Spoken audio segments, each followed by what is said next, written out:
Recording now. Okay. Testing. All right. All right, I'm looking good. What was that? It was a fart. Okay, just checking. I thought that might be one of those. There's something I was going to tell you. I got the Dino Ricky cart yesterday, Oh yeah. and I have the junk box too, sitting right next to me. Oh. Have you got heavy barrel yet? Uh-uh. Okay, well, it's on its way. So, lots of good stuff. So when I send this, who am I sending this junk box to? Peter Panda. Okay. I'll send you his address. All right. No, the junk box. No, the junk box comes to me. Okay. The cart, the Dino Ricky goes to Peter Panda. Peter Panda. Right. Peter Guzman or whatever his name is. Yeah. Peter Guzman. But the junk box is done. It's coming back to me now. Okay. Yep. All right. All right. Whenever you're ready. Okay. I'll say the usual "Hey Justin." Okay.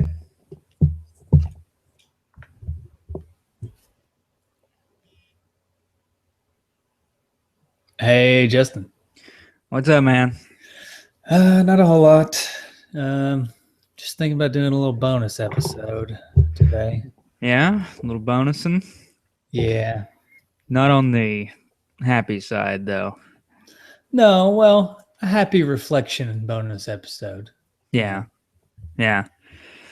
So we decided that since the past week, the news of the past Satoru Iwata.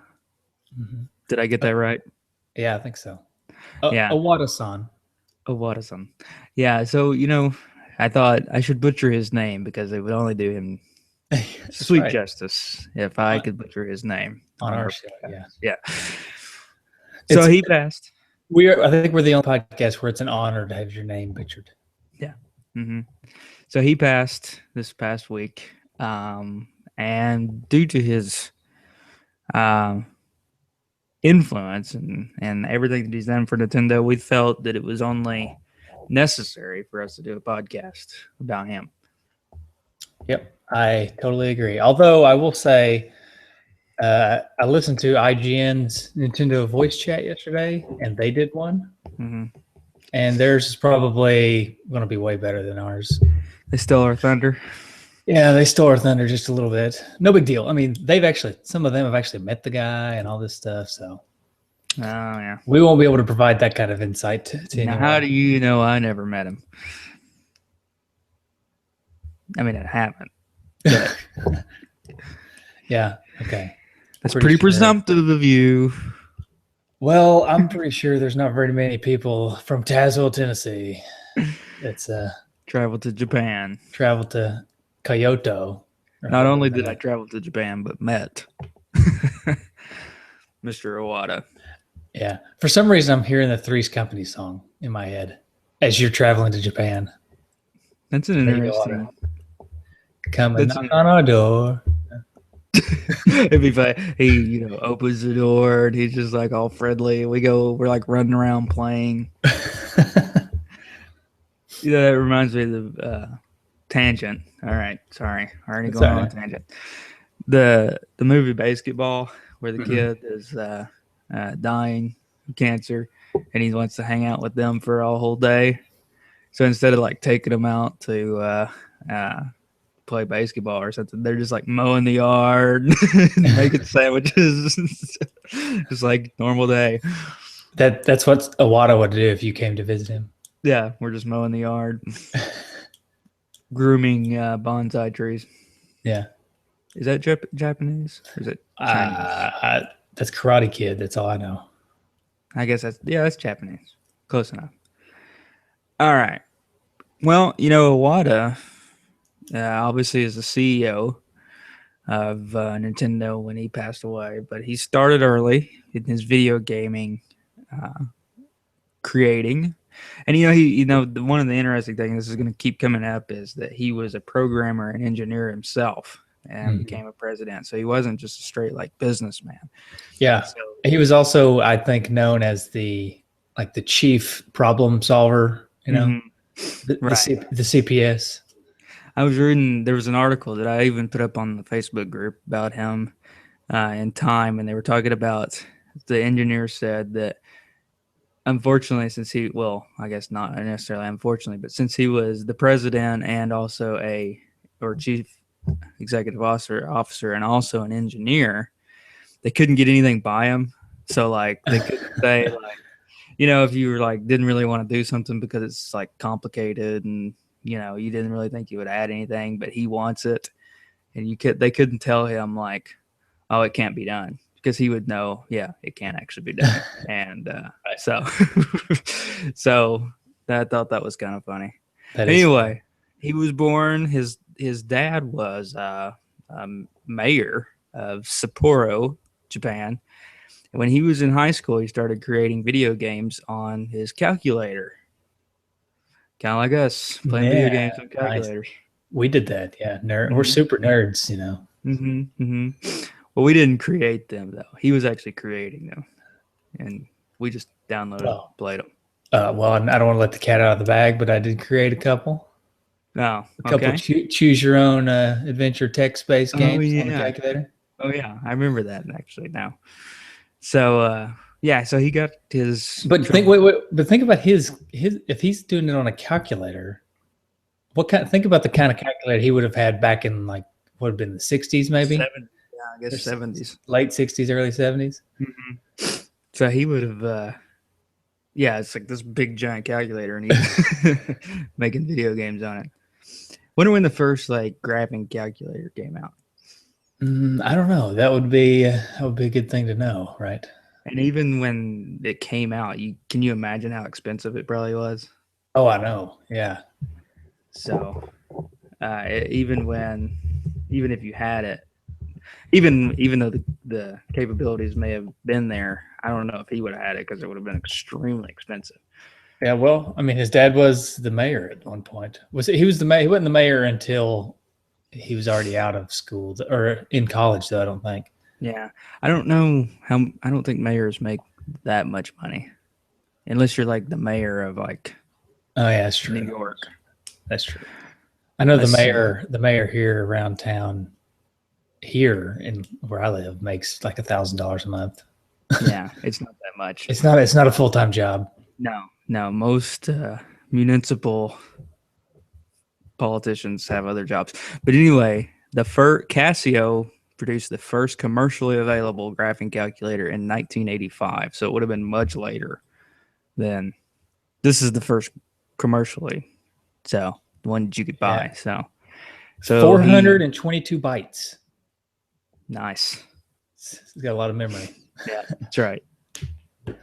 Right. Can and I can remember when I was like a kid, and we got like our first computer, and like 1 gigabyte was just an unfathomable amount of memory.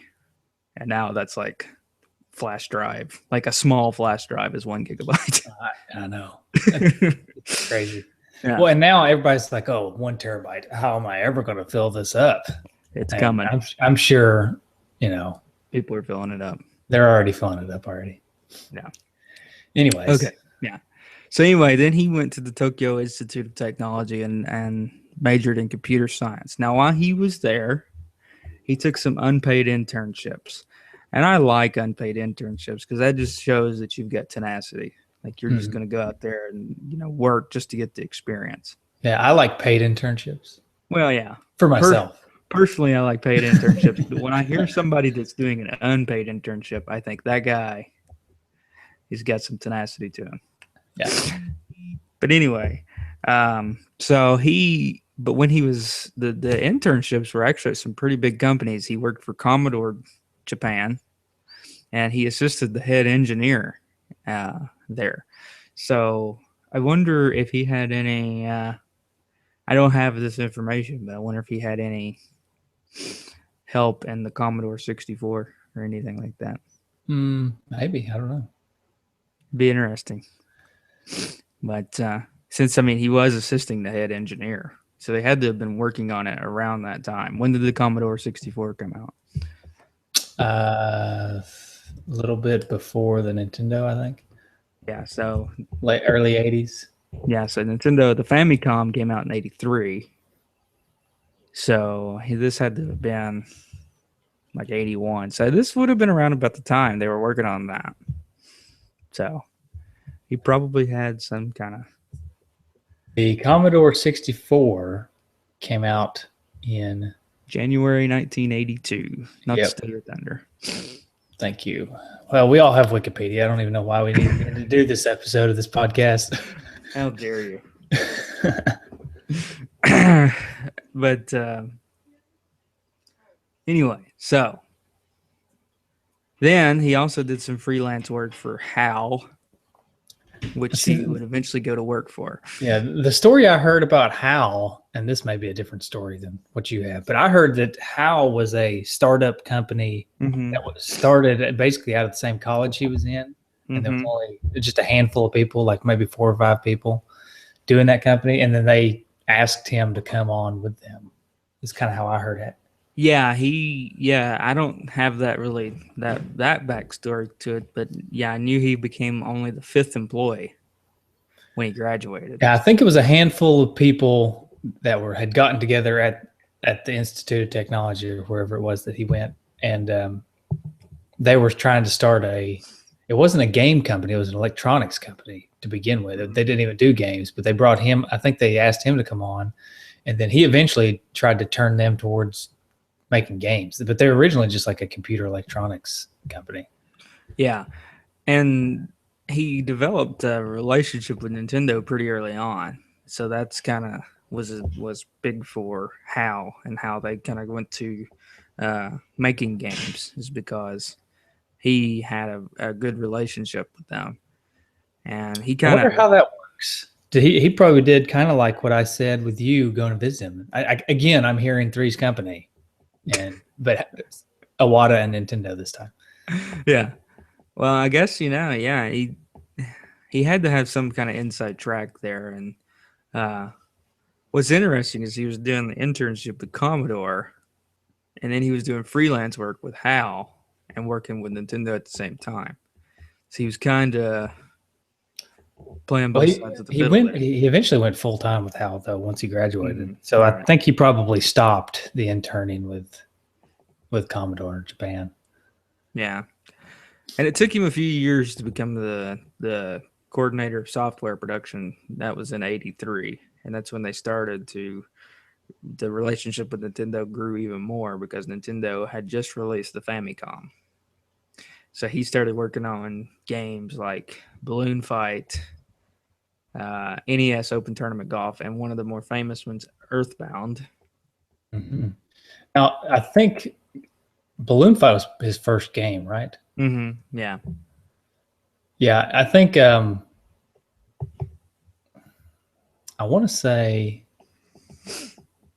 I'm not going to try to speculate on that one, but I will say that there's a cool ROM hack out now that replaces the Balloon Fight character with Iwata.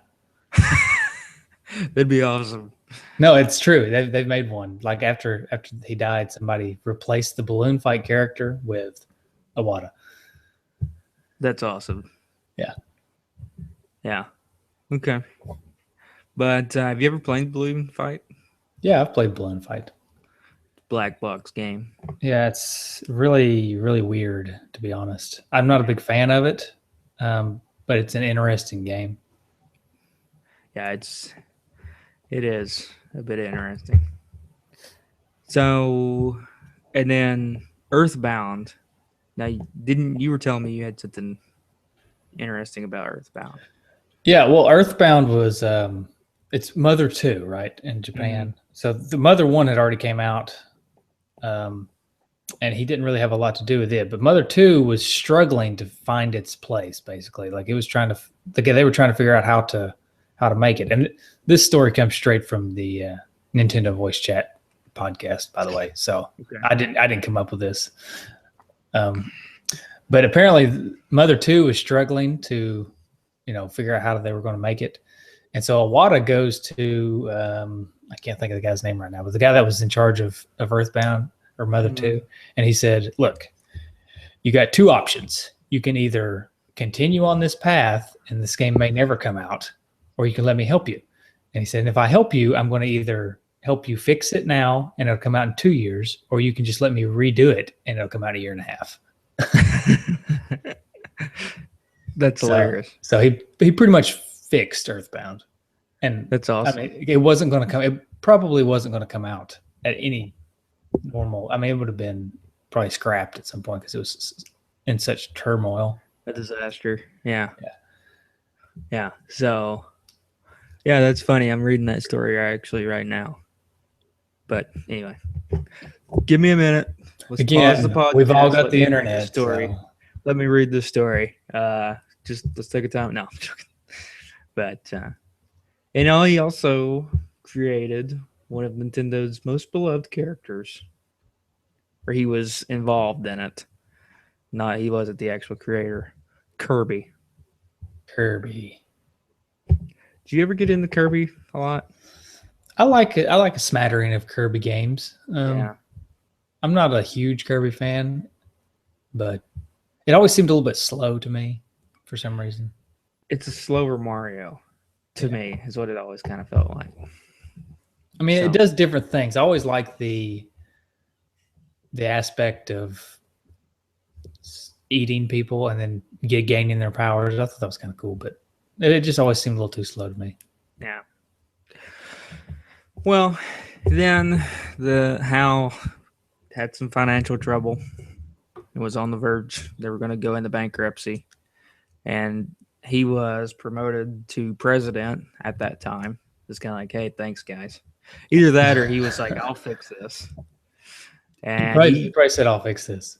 And he turned it around and actually made it one of the probably more famous companies of the 90s for Nintendo gaming, because here comes Pokemon Gold and Silver, which was released for Game Boy Color. And you remember all the pandemonium about Pokemon? Everybody wanted the different colors. Yeah, I do. Who did HAL make Pokemon Red and Green or Red and Blue also, or did they? I think all I've got is Gold and Silver is all that they did. Now, here's the thing about, and he took, let's see, he aided the programming of Pokemon Stadium for Nintendo 64 by reading the original coding in Pokemon Red and Green and reworking it for the new game. And so they did the Pokemon Stadium games, because I think Game Freak does the Pokemon games. Yeah, right. So he basically took their code and read it however you read code. I don't know how to read code. You know how to read code? Semi? Depends on the code. Yeah. That's more your neck of the woods. Yeah, it depends on what kind of code it is. Yeah. There's if you can do it, there's a lot of money to be made. Because I knew a guy that graduated in engineering, and he's in Atlanta, and all he does is read code all day, which sounds like... It sounds thrilling. It sounds like suicide it's just on your way to suicide eventually. Right. And, but he makes a lot of money. So anyway, so that was his time with HAL. So then in 2000, he finally went over to Nintendo after working with Nintendo all this time. He went over to Nintendo, and then in May of 2002, Yamauchi, the fourth president of Nintendo, retired. Hiroshi Yamauchi. And Iwata was promoted to president and CEO by him, by Yamauchi himself. And he was the first non-Yamauchi family member to head Nintendo. Yeah, I found that really interesting. What did Yamauchi not have any kids or something?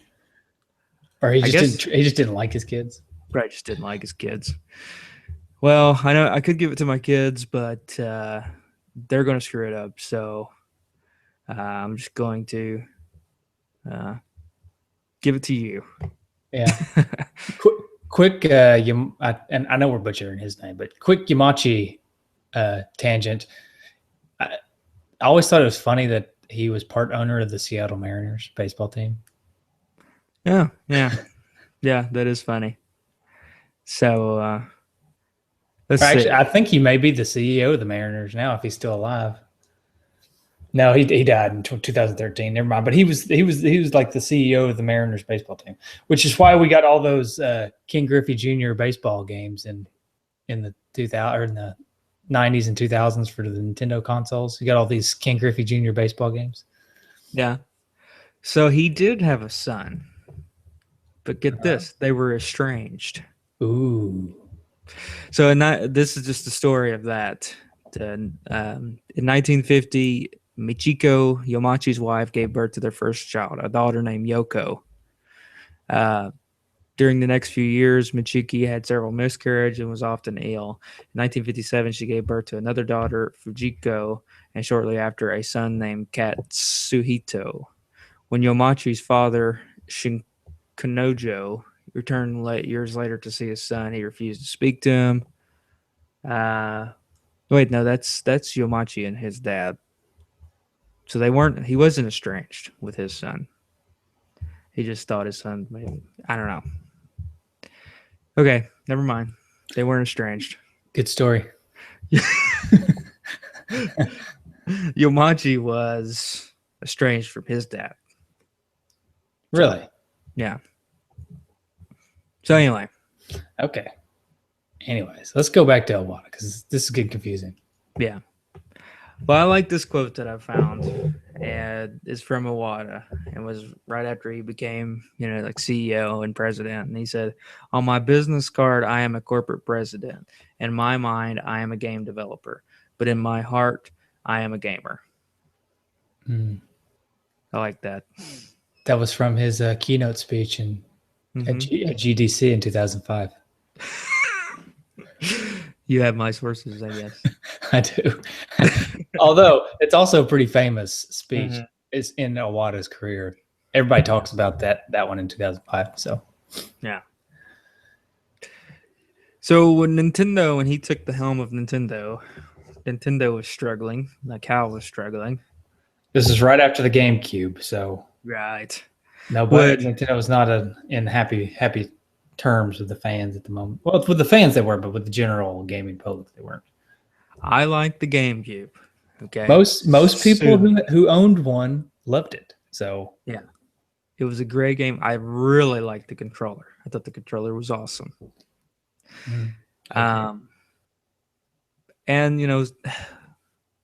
they got off on the bad start, I guess, because they tried to do Luigi's Mansion instead of a Mario game, and that just kind of put them on a bad footing. And Luigi's Mansion wasn't that great of a game. Uh, but I thought the GameCube was an awesome system. It got overshadowed by the PlayStation 2 and Xbox, but it's a good system to Well, me. I think what their problem, and I guess this is another tangent. I think what their problem with the GameCube was, for me, was that they were trying to compete with the other Mm-hmm. ones while also trying to stay unique by Yeah, making the controller. They didn't just go full unique. Of course, all the way up to this point, they were kind of trying to compete with the yeah, N64 and the Super Nintendo and Nintendo. All of them were trying to compete with their competitors. It wasn't until Iwata came along and said, "You know what? We're done trying to compete. Let's be different." yeah. This Blue Ocean Strategy, which is a book, Blue Ocean Strategy. I think it'd be a pretty interesting read, actually. It's a book about taking yourself out of the competition and going somewhere else. Mm-hmm. The ocean's a big place. Take yourself and make something else, and that's where the idea of both the touchscreen for the DS and the obviously famous Wii controller came out. And I mean, Nintendo, that was genius when they did that, because it was just like nobody had done that. It was such a niche, if you will, that Anise. people a niche, yeah. That's for all the Boy Meets World fans out there. hmm Um, and it became so just everybody wanted a Wii right when it came out. I remember we were in college and people were like getting Wii's, and it was just like, uh, so that was an I did. awesome. I never really understood the craze all that much, but I do remember my brother. He would have been let's see, he would have been like 13 or 14 at the time, I guess, maybe 12. I can't remember when the Wii came out, but he was obsessed with getting one to the point where he would, every day after school he would come home. First thing he would do, call GameStop, and he'd say, "Hey, do you guys have a Wii yet?" Like, because they were always selling out, and and they said, "No, we're still sold out." He did this every day for about 3 or 4 months until finally GameStop called him and said, "Hey, we got a Wii now if you want it." It's awesome. Because I guess he just established a relationship with them, calling them every day for 4 months. Yeah. Until they're finally just like, okay, this kid wants one bad, so we're gonna call it. I remember when the Nintendo 64 first came out, and you remember how rare it was. And I wanted one for Christmas, and I would call around to the stores, and like if the store said they had a couple, I would call my mom and dad, be like, "You need to go there now." They have so, but yeah, That's funny. So he did have a cameo in one of my favorite Wii games, WarioWare Smooth Moves. Yes, I love all the WarioWare games. Yeah, they're awesome. And that one was really good because it instituted the Wii controller and everything, and it was a lot of fun. We've kind of skipped over another Iwata saves the day moment. Smash Brothers Melee. Oh, I can't believe we didn't even talk about it.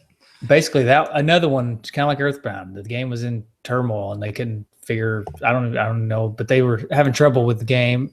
Mm-hmm. And Iwata, although he was I guess he was the CEO at the time, he said, "Well, I'm going to roll my suit sleeves up and fix this game," and he did. Yeah, and that game was awesome. I was a pretty big fan of Smash Brothers Melee. Mm-hmm. Yeah, I was a fan of all the Smash Brothers, but that one was pretty good. So, yeah. Anyway, so he basically changed the way Nintendo approached things as far as the consoles go. So the Wii and the 3DS. 3DS also got touch, or no, it's the DS originally, right? Originally the DS had a touch screen, and the Wii was motion controls, and it pretty much just sent Nintendo on another path altogether and made them tons and tons of money, right? Mm-hmm. But then they just keep on going down that path. And the 3DS, which is just kind of an extension of the DS, in my opinion, it's kind of a it's got the touchscreen stuff. Now all of a sudden it's got 3D. It's got a little bit better graphics and stuff. Uh-huh. And it flourishes. But the Wii U, not so much for some reason. And no, I don't really place the blame on anybody except for the public on this one, because I feel like Nintendo still knows what they're doing, and the Wii U is awesome. And people just haven't given it a chance. I want a Wii U in such a bad way. I've always wanted one, and I still have not gotten one. And, you need to. Here's what you need to do. Okay, you need to say, "Hey, Leah, you know what you want really bad? Christmas. Christmas is yep.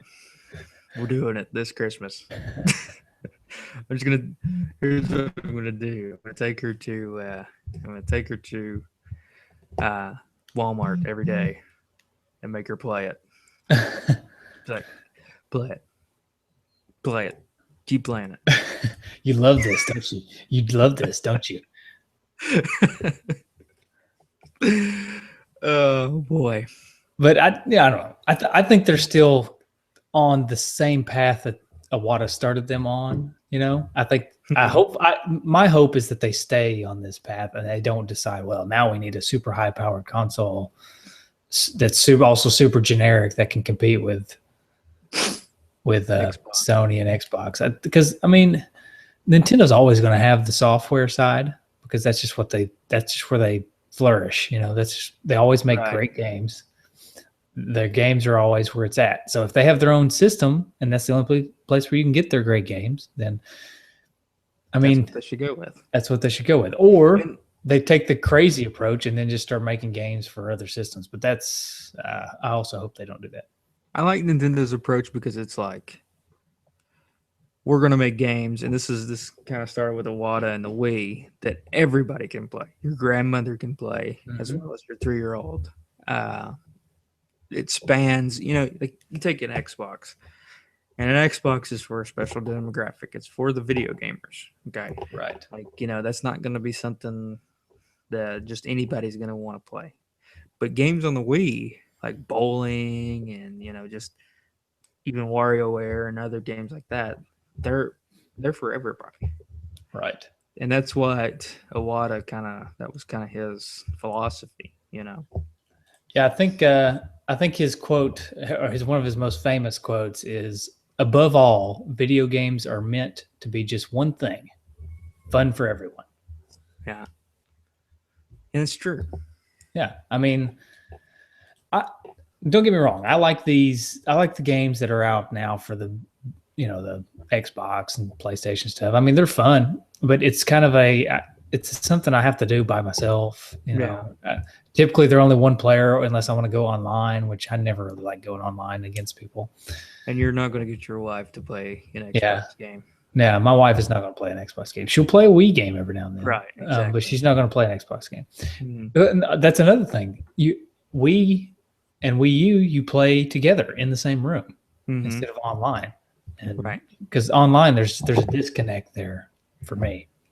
Right. It's bringing families together. That's right. And friends and families. Friends and family. Right. And the funny thing is, the only time I've played online against anybody in the last year or so, it's been on the Wii U anyways. It's been Mario. It's been Mario Kart or something like that. So I don't know. Yeah. No, I think Nintendo's got it, and especially for like me and kids, and and the Wii still has games. I mean, I've got Call of Duty for the Wii. It's still got some more adult themed games, but they don't shy completely away from that. But they got it all. Now, Iwata as a person always struck me as kind of an odd bird, but in a good way, because he was a very serious businessman, right? Right. And he, just like all Japanese business is very serious. Everything's done a certain way, right? Right. So he was that, but at the same time, he was also a little quirky. Like he was not afraid to show himself as a funny person. Right. Like I can remember times, like if you look at for some E3s or things like that, where he's in the spotlight, or they're doing these Nintendo Directs, he's fighting with Reggie, the head of Nintendo USA, right? He's in a fight, and when they're showing off, they're going to show off Smash Brothers. It shows them like having an actual fight or something. Yeah. It's just go ahead. Well, and he made himself accessible. He responded to people on social media, and he had the part of the website that Iwata Asks. Yeah, the Iwata Asks. That was really cool. Where he would answer people's questions, and that's really cool that you have a CEO that's willing to do that, to get down to the Yeah, I mean, ultimately, and I can't remember. I think somebody said it on the Facebook page, which we can go to feedback here in a little bit. But cared about people, and that was and the game. He cared about the games, and he cared about the people playing the games. Right. And that was ultimately what made him more than just a regular CEO. Right. Yeah, he will be missed, no doubt. I mean, just a couple examples of that, or at least one big one that struck me, was a few years ago when Nintendo was starting to lose their butts on the Wii U. He cut his salary in half. Right. So that they weren't like losing as much money or losing jobs and stuff. Yeah, so that they could keep staff on. Keep the game going. Keep the I mean, can you imagine that? Can you imagine going half of what you make now? I mean, that's ridiculous. Of Oh course, yeah, he was making a lot more than we do, right, obviously. right, But I mean, you get used to a certain lifestyle, right? And right, even if you could live on half, I mean, you're accustomed to not living on half of your pay, right? So right. And well, honey, we're gonna have to cut down it. We're gonna have to cut down the fleet to 6 Porsches. that's right. We only have 6. And we're going to Ryan's for supper. Hey, don't knock on the Ryans. Hey, I love Ryan's. Just saying. Yeah, It's not the elite steakhouse. except for the Ryans up here, not so much. Tazewell Ryan's, not the Ben's We'll Ryan's. get yeah, that's a different story. Okay. Okay. Well, I guess we could go to feedback. Yeah. Well, I mean, ultimately, the reason we're doing this podcast is he's passed away. I just want to say one more cool thing about him passing away. I think it may not have been the day of, but the day after he passed away, Nintendo headquarters in Kyoto, or however you pronounce that Japanese city, had a rainbow above it. Yeah. Like Rainbow Road. Yeah, and I guess we could discuss, nobody really knew he was ill until last year for the E3. He it came out that he wasn't going to be there. And the reason he wasn't going to be there was because he was ill with a bowel tumor. People make me mad and sometimes in things like this. When they said that he wasn't going to make it to E3 for medical reasons, I heard nonstop people saying, "Oh, it's not because of medical reasons, because they're getting ready to get rid of him over there because the Wii U's doing terrible. So they're getting ready to get rid of him, so they're not going to bring him over." Well, people. There you go. Yeah. So he had this bile duct tumor, and they thought, I guess, that he was doing better, and he kind of had made some appearances, and then all of a sudden he was gone. So he had the funeral in Japan was a 2-day funeral with they said thousands. I think I read like 4,100 people showed up. So pretty impressive. Mm-hmm. So all right, well, let's you got any retro video? Oh wait, never mind. Yeah. Tom Arnold would be impressed. Trophy goes to Iwata. Sounds good to me. All right. How about some feedback? All right. So feedback, we got Andrew being giving his full name out. Andy Mangrum. How do you know that's his full name? I don't know. Just okay. It may not be. It might be Anderson. Andy Mangrum said he personally fixed the code for Earthbound and Super Smash Bros. Melee. He also fixed the code in Pokemon Gold and Silver to where they fit all of Kanto in it as well. Nice. I didn't know about the Gold and Silver. Yeah, I didn't either.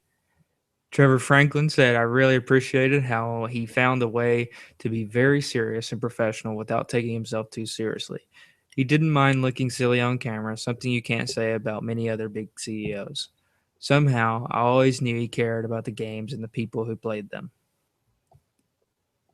And Aaron Hickman said he was the first CEO of Nintendo with a worldwide reach.